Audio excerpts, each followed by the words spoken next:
रात के करीब 3 बजे अचानक नवीन की माँ की तबीयत खराब हो गई। ओ नालायक! पिताजी ने जोर से चिल्लाकर नवीन को आवाज़ लगाई, जो पास के कमरे में सो रहा था।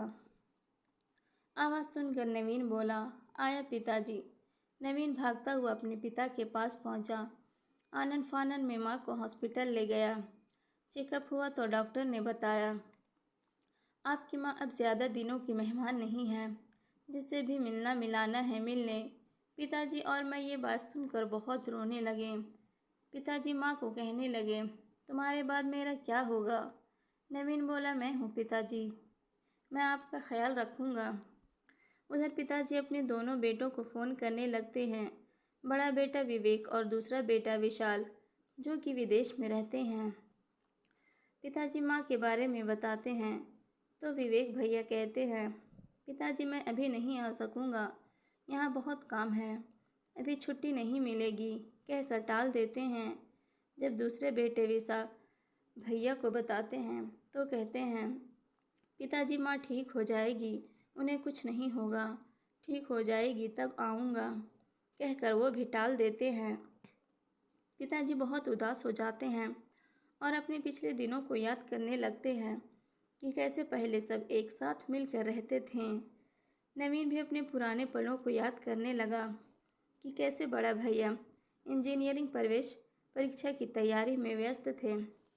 पिताजी उसके कमरे में जाकर पढ़ाई का जायज़ा रोज़ाना लिया करते थे और उसकी हर समस्या भी तत्काल समाधान किया करते थे। वैसे भी विवेक भैया पढ़ाई में कुशाग्र था और विशाल भैया भी पढ़ाई में औसत दर्जे का छात्र था और उसने B.Com कर नौकरी की तलाश जारी कर दिया था। वहीं कुछ ही दिनों में बड़े भैया का परिणाम आ चुका था और वह अव्वल रैंक के साथ इंजीनियरिंग कॉलेज में चयनित हो चुका था। घर पर बड़े बेटे की सफलता पर उत्सव का माहौल था।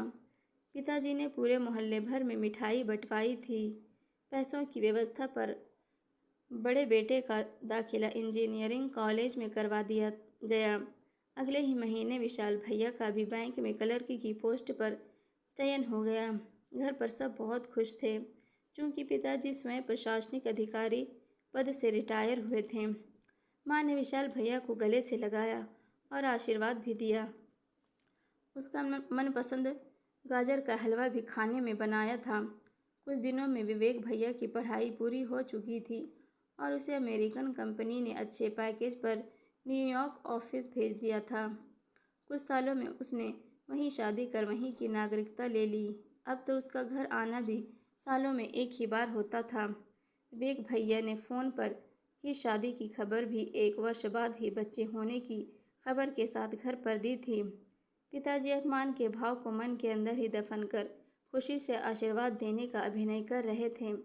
बाद में फ़ोन के रिसीवर को माँ को थमा सीधे अपने कमरे में चले गए।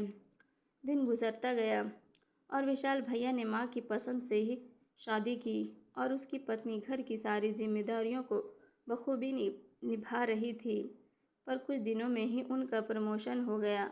वो तुरंत हाँ कह दिए, जैसे वो विदेश जाने के लिए उतावले हो रहे हों। माँ और पिताजी समझाते रहे, पर वो नहीं माने और अपनी पत्नी को लेकर विदेश चले गए। माँ और पिताजी बहुत उदास रहने लगे कि जिनको इतना पढ़ाया लिखाया वो ही हमें छोड़कर चले गए। इधर मैं अकेला रह गया। बचपन से मुझे पढ़ाई में मन नहीं लगता था। मैं ज़्यादा नहीं, इंटर तक ही पढ़ा, इसलिए पिताजी मुझे नालायक बेटा मानते थे। पर माँ मुझे हमेशा प्यार करती थी।